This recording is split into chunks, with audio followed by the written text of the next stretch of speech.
Hi, and welcome to today's video on ETFs.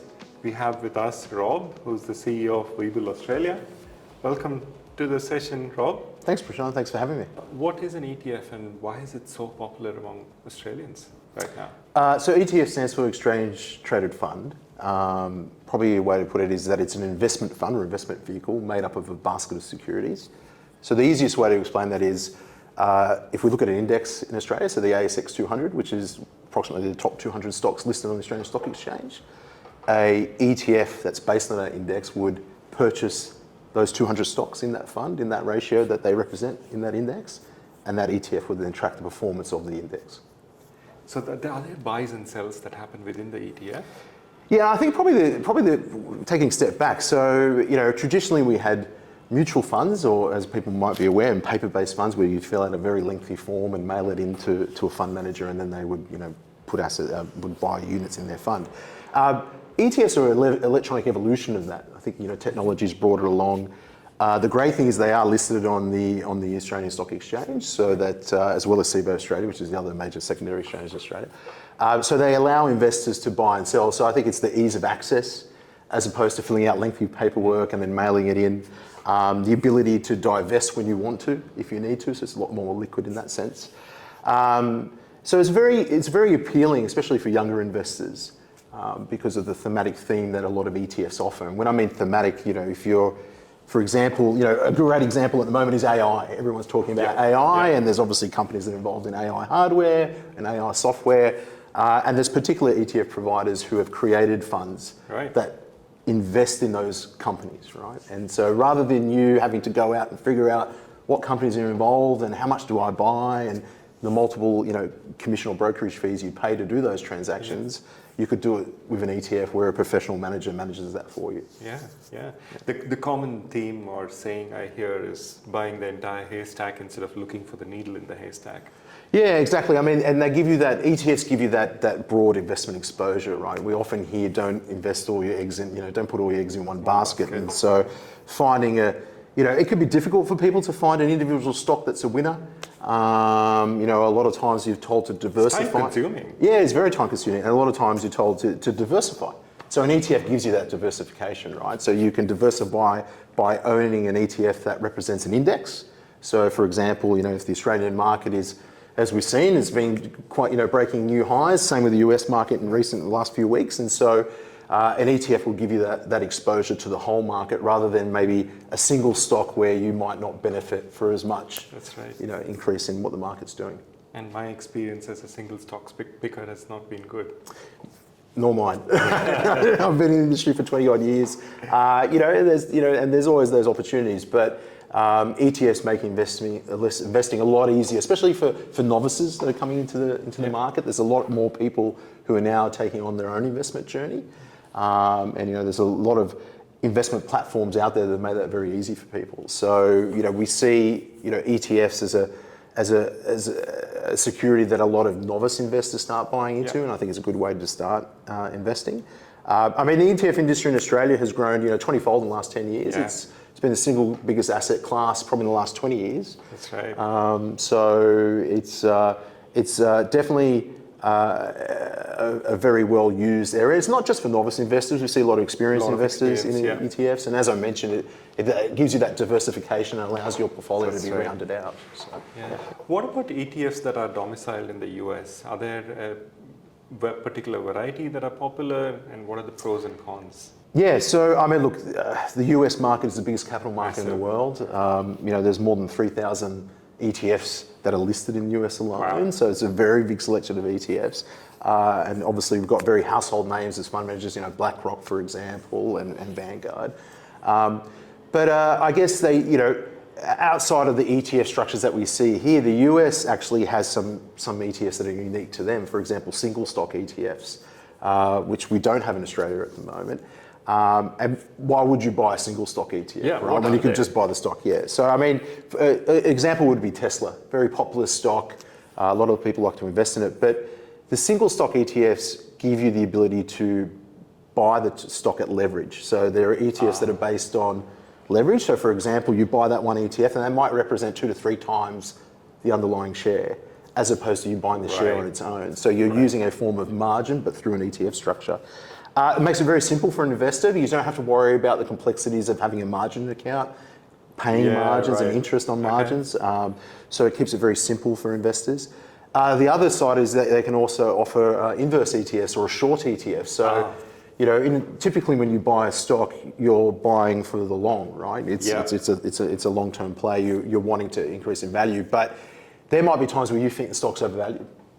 And so if you had the ability to sell and then buy it back later at a cheaper price, and that's called short selling, you make a gain. So there are inverse or short ETFs that allow you to do that without the complexities of trying to set up a short trading account, right? There are nuances to that, and there are other requirements that may be out of the reach for the regular retail investor. So that's one way of being able to do it. Right. I just wanted to zoom into one thing you mentioned about leveraged or geared ETFs.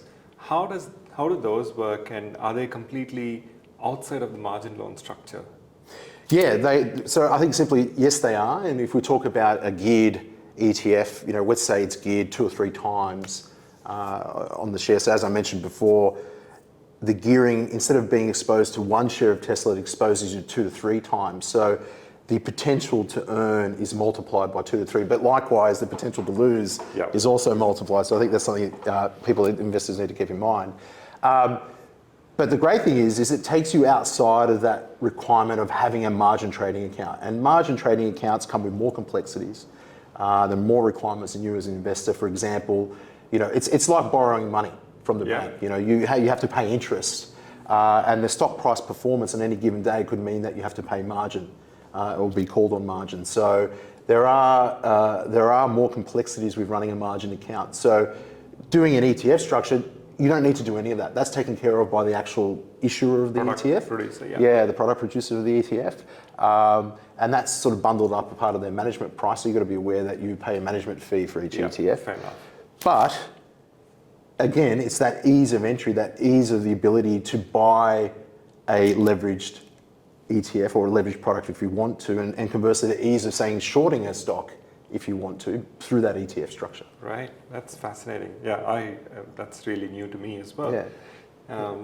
Thank you for that. Just in terms of reinvesting or investing regularly into an ETF, is that something that a lot of people do, and what are some of the advantages, particularly for the FIRE community or people who, younger people who want an auto invest?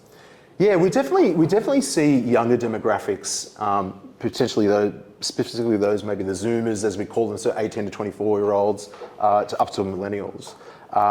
We see the younger generations really taking advantage of a lot of sort of micro investing platforms that offer that. And now we're starting to see a lot of more traditional sort of retail platforms now offering the ability to auto invest. So I think it's an important feature. So what is it? It gives you the ability to set up a regular investment of a particular security or an ETF, for example, or a share that you have, and it helps you sort of reach a goal, right? It helps you build wealth over time. So for example, maybe you get paid fortnightly, maybe you get paid monthly. You could set up a reinvestment scheme where part of your salary will then get invested into that particular security or portfolio that you've chosen. So it's a really great way of establishing a base of securities and building wealth. I think it's more important than ever with the cost of living in Sydney and Australia broadly, and the cost of housing. Some people use it as a way of saving up a deposit for a house, for example. So it's a great way of having a disciplined approach. It's all very good to say I'm going to do it, but sometimes life gets in the way. So if you've got something that's automated for you, it takes care of it for you. That's fantastic. And one of the axis of diversification is actually time, and this is a perfect way to diversify across time and doing this dollar cost averaging.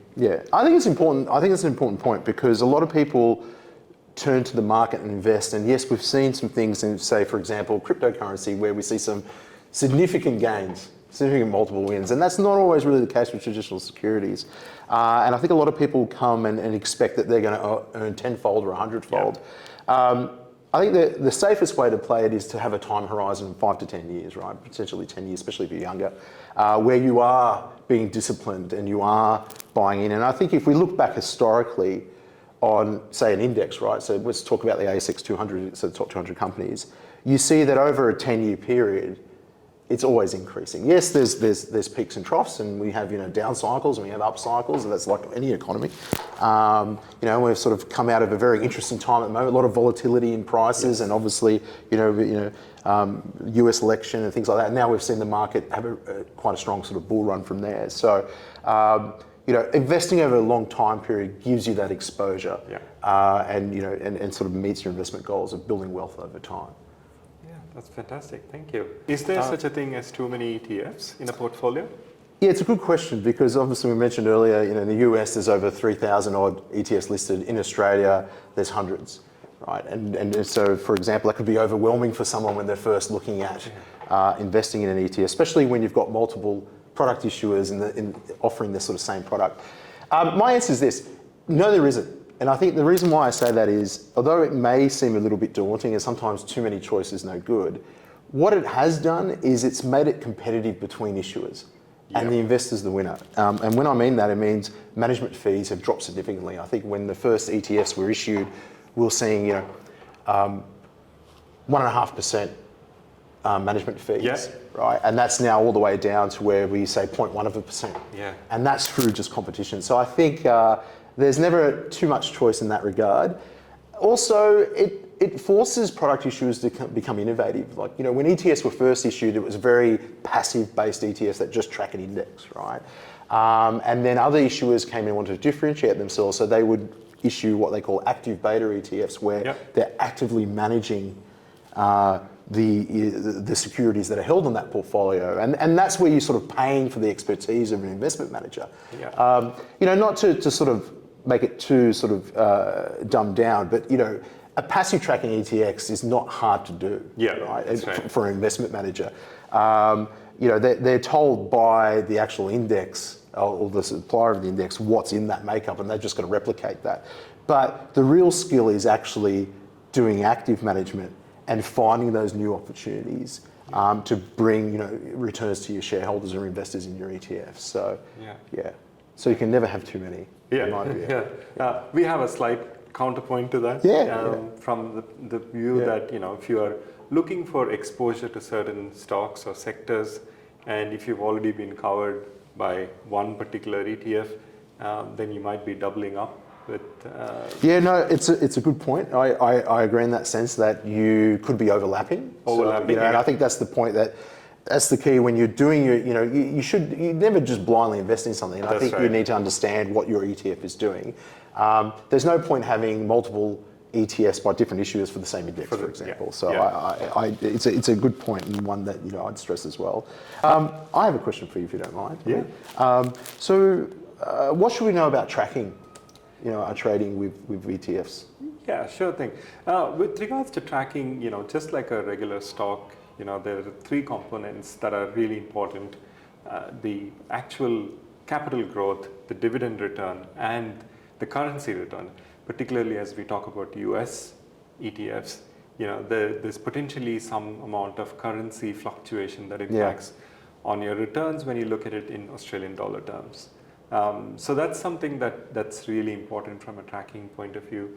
The other part of it when it comes to ETFs, particularly in Australia, is what happens to it at tax time. ETFs are treated as a trust, structure, which then leads to its own set of complications in terms of adjusting cost base or currency, or even you could have a capital gains tax event even though you haven't personally sold something, because people or the fund manager inside the ETF is doing something. So it's always a good idea to keep your eyes on the tax outcomes of any sort of ETF investments. And finally, it's the earlier point around exposure to certain sectors or stocks, and always a good idea to know how much overlap there is between your direct investments and ETFs, and make sure that you're not doubling up in too many places. Thanks for that conversation, Rob. I certainly learned quite a bit about ETFs today. Yeah, thanks for your time. And for those of you planning to invest in ETFs, check out Webull. They have commission-free brokerage for ETFs. And to track them, do try out sharesight.com. Thank you.